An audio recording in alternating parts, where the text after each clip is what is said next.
Do you often get rejections once you apply online for jobs? Do you wonder, how can I beat that ATS system? Because let's be honest, even though around 50% of the companies, based on some statistics, use ATS systems, confirm that they use ATS systems, and the others not, you won't be able to know if they are using ATS system. So in this session today, I will give you some informations and facts about ATS systems and how can you improve your chances for getting past the ATS system. Hi, welcome. I'm Sarah, certified career coach and interview coach, and I'm a data scientist with more than 8 years experience in the tech field. I help women in tech and moms returning to work after maternity secure the right job for them so they can live a fulfilling life with less stress and more happiness. So, as I said, today it's about how to beat that ATS system. Okay, but before getting into how to beat that system, let's first think, what is this system about? An ATS system is set up to judge the applicants exactly as the requirements of the job posting. Anything extra is not necessary. And what does this mean? It is going to look for keywords in your resume that match the job description. And you have to do it in a way that is not to trick the ATS system, because another fact about the ATS system, it knows that if you used the keywords just few times, or that you put them all in the beginning of your resume, it says, then this person wants to trick me, and eliminates you. So the second thing about it, it knows when there are people trying to trick it by using the keywords. Another fact is that some ATS systems only look at the first page of the resume, and they look for misspelled words and poor grammar, and they eliminate those resumes. In order for your resume to be selected by an ATS system, it has to match for around 85% the job. And to increase your chances to get selected by an ATS system, please follow all the instructions that are in the job description, job application, and don't leave a blank space. So if they request a cover letter, put it.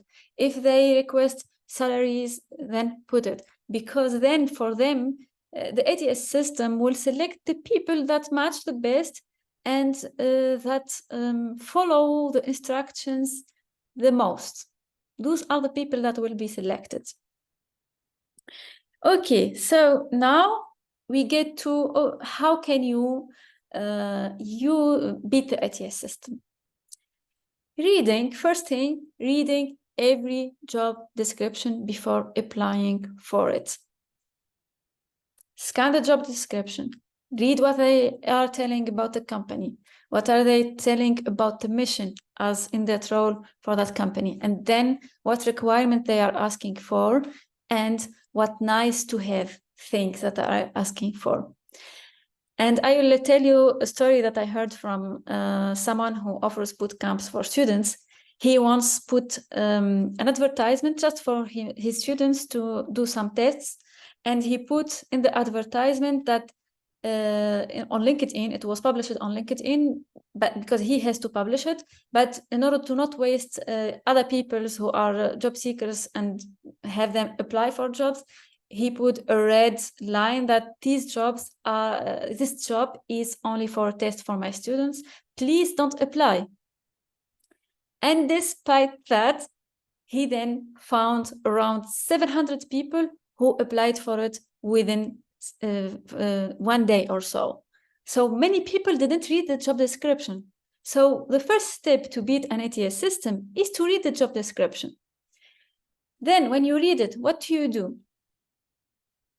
First, you keep on your resume only the relevant information, only the relevant information. What does this mean? If any work experience is not related, then you remove it. If any education is not related, then you can remove it as well. And emphasize on the experience, put first the job experiences that are related to that, and try to expand on those stories related to that experience. And how to do that is by talking about your accomplishments. It's not about describing your responsibilities that you did in that job. It's about talking about your accomplishments, what you did, how you solved that challenge, what's the challenge and how you solved it, what are the action steps that you did, and then what was the result. And an objection that I get from most people when my clients, when I help them improve their resume, it's like, I cannot talk about this, it's a privacy. But then, okay, you are not going to say private informations here. You are going to talk about your work in a way that you are not going to touch anything private.